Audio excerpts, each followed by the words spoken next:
A road just opens up and collapses in Charles Village. We showed you this exclusive video last night on In Focus of a car tumbling into a crater left behind from a landslide. Neighbors who live right here in the area say that they feared something like this would happen. They saw the ground shifting in spots, but no one ever did anything about it. Amy O'Bear is live in Charles Village, digging into years of complaints. Jamie, that's right. We are out here on the scene where it all happened. I want you to take a look right over my shoulder here.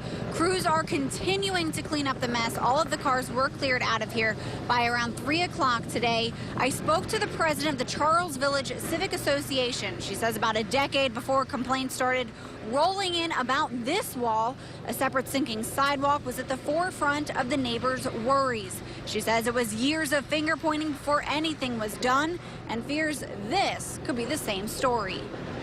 It's always kind of in the back of your mind. For Sandy Sparks, it's been at the forefront of her concerns for decades. She's in her second term as president of the Charles Village Civic Association.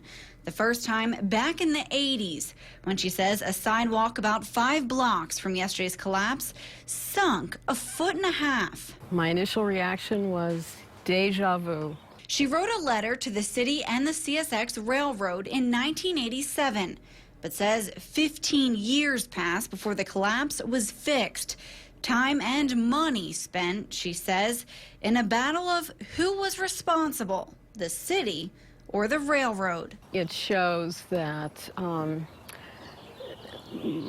if money had been spent on the reconstruction in the early part, it would have been not a major expense, but instead, I'm afraid the lawyers won out. Council President Jack Young couldn't recall the 1987 complaint, but he's no stranger to the neighborhood concerns. He did a walkthrough of the area in 1998 and says the city met with CSX officials who agreed to clean up and repair the bridge.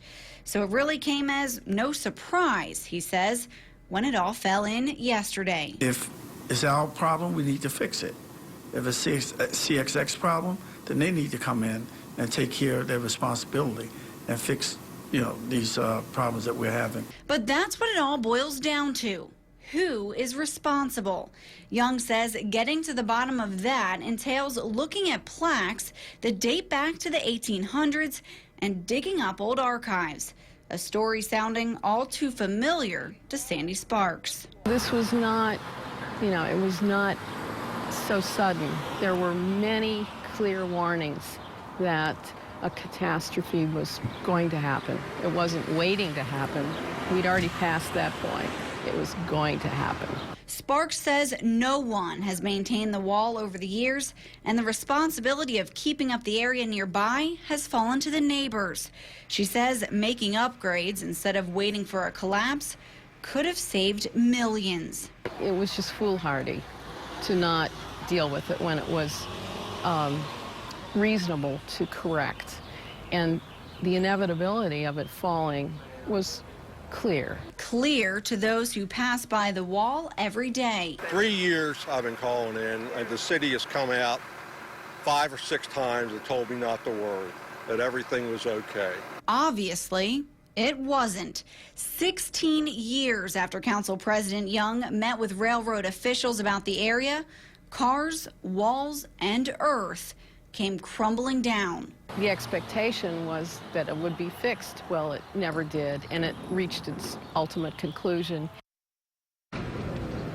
Now, Sparks says the Neighborhood Civic Association does not currently have any meetings scheduled to discuss what happens. She says at this point, it's out of their hands and into the hands of the city.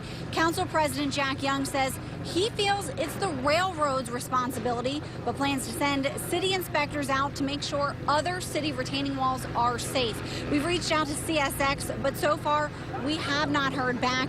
They released a statement that says in part, we are working around the clock in Baltimore to support fast and full recovery.